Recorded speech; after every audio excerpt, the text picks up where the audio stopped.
Bienvenidos a una nueva clase flipada de geología. Hoy creo que vamos a terminar el tema 1 eh, hablando de la teoría de la tectónica de placas, como os dije en el último vídeo. Como creo que va a quedar un poco corto, quizá aproveché este vídeo para incluir también un pequeño repaso sobre la atmósfera y sus capas. Vamos a comenzar.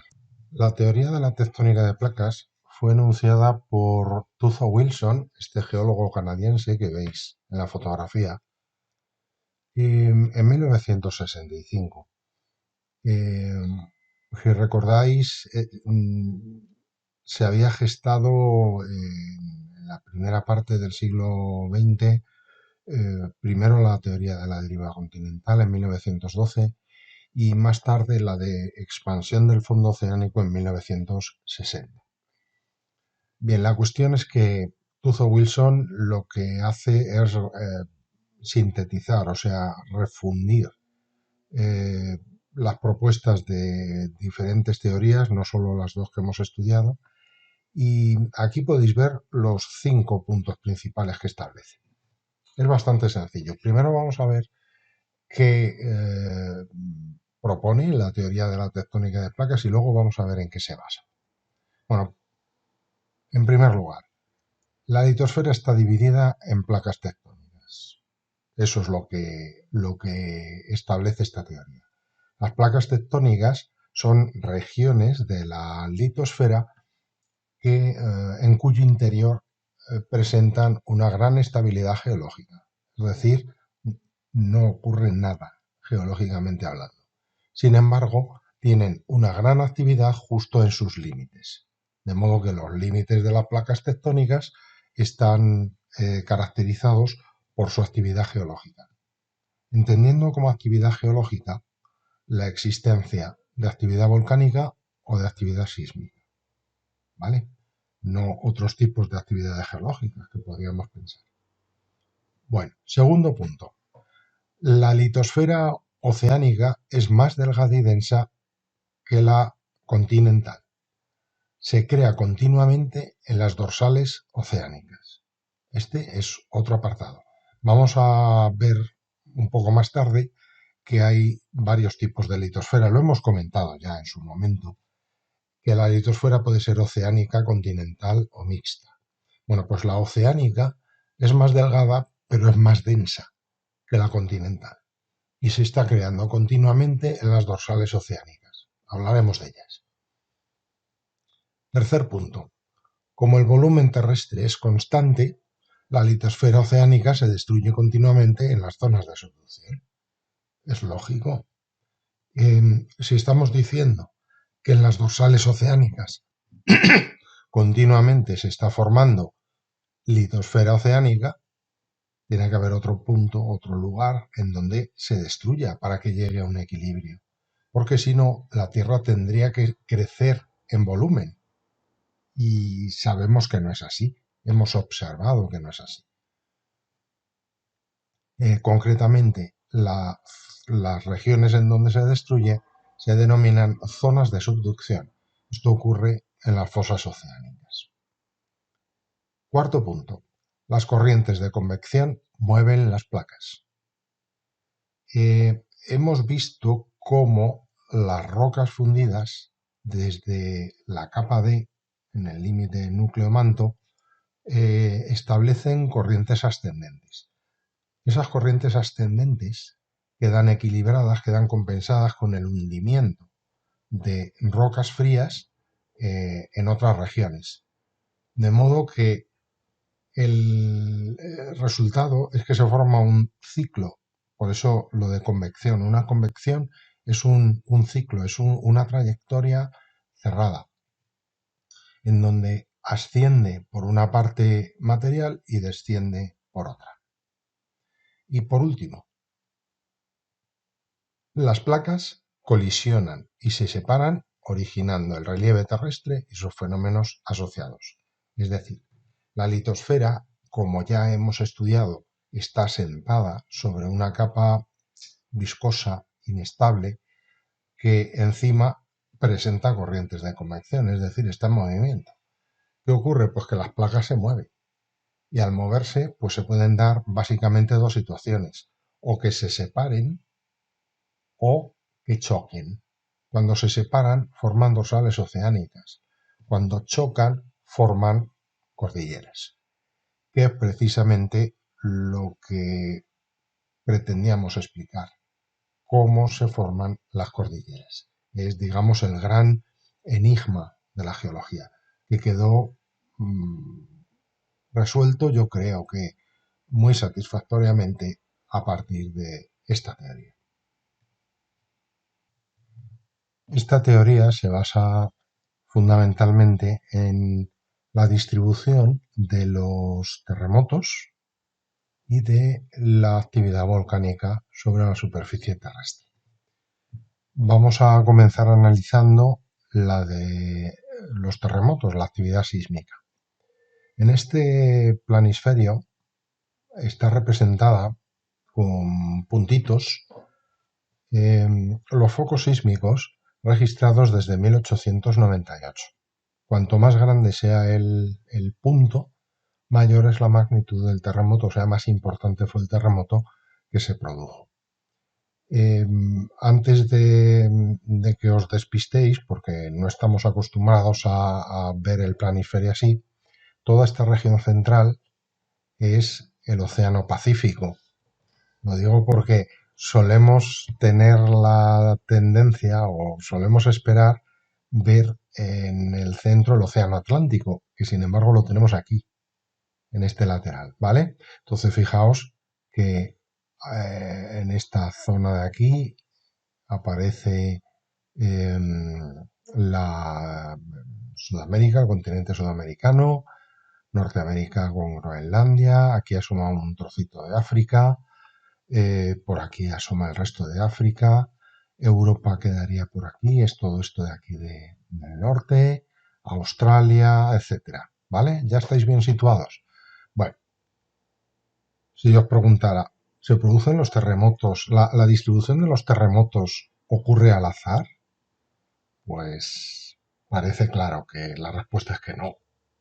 De hecho, nosotros sabemos que podemos vivir más o menos tranquilos en lo que a terremotos se refiere en un país como España, porque apenas suele haber terremotos y cuando los hay no son de gran magnitud. Sin embargo, hay otros países que son un tanto peligrosos, ¿no? Por ejemplo, Japón. A ver, Japón está por aquí. Japón está por aquí, por esta zona de aquí. Y ahí, pues sí que hay muchos terremotos. De hecho, fijaos que es que parece que aquí los puntos están tan juntos que forman una línea, ¿no? Bueno, pues justamente eh, esta distribución de los focos sísmicos delimita estas otras zonas oscuras que representan zonas de estabilidad geológica. Eso es una placa tectónica. Es una zona de estabilidad geológica, como os he dicho antes, que está rodeada por zonas con una intensa actividad geológica, tanto sísmica como volcánica. Por ejemplo, hay una placa que es más o menos todo el Océano Pacífico. O, por ejemplo, hay una placa, esta de aquí, que está formada por el continente australiano y zonas oceánicas del Océano Índico. ¿Vale? O Sudamérica, aquí tenéis otra región que sería, otra placa que sería la sudamericana. ¿De acuerdo? Bueno, vamos a ver ahora qué ocurre con los volcanes, porque es que resulta que con los volcanes ocurre algo parecido. Los volcanes tampoco están distribuidos al azar, como veis en este mapa. Si os fijáis, los puntos en donde se han detectado erupciones volcánicas coinciden, se solapan con los puntos que hemos visto antes. Fijaos, por ejemplo, en toda la costa pacífica tanto de Norteamérica como de Sudamérica. O, por ejemplo, en el centro del Océano Atlántico. O toda esta región de aquí del Pacífico oriental, que bordea Japón, etc. Es decir, que si colocamos adecuadamente los dos mapas, la distribución de seísmos, terremotos y volcanes coincide.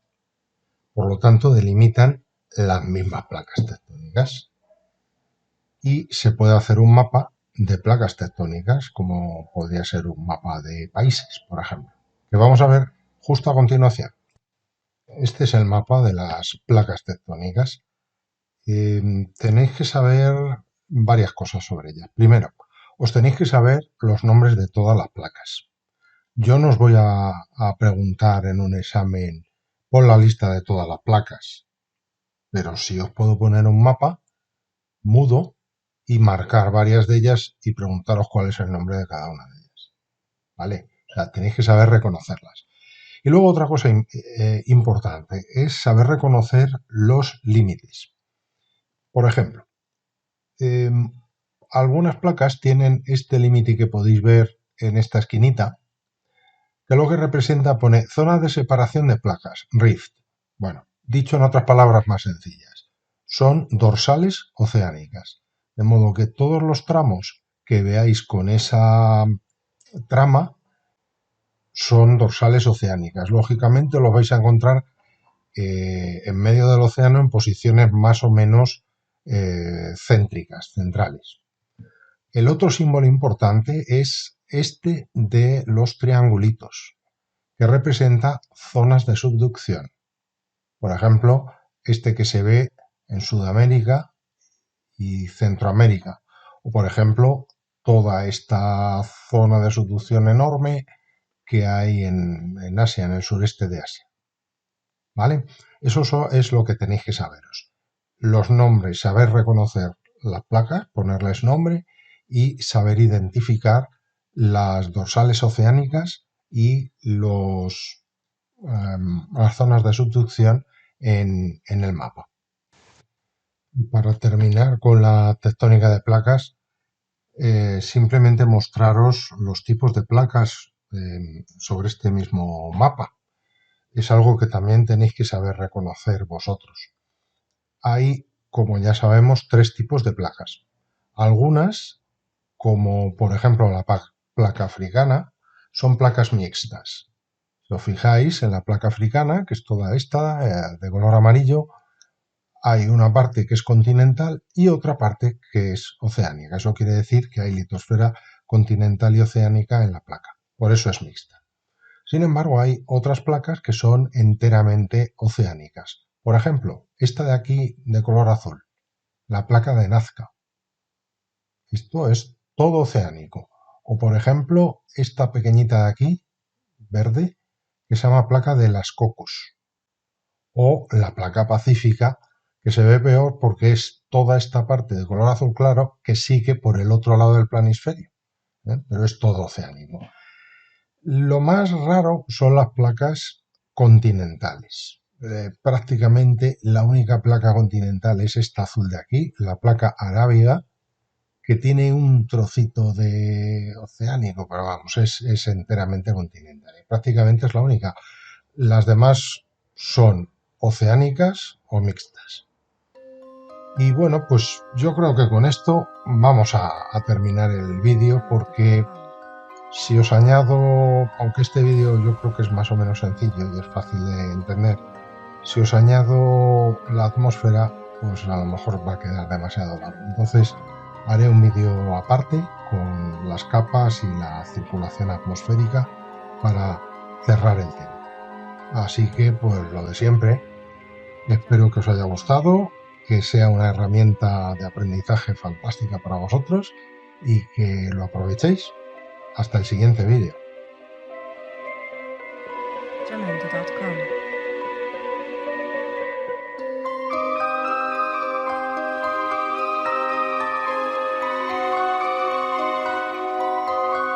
Jamendo.com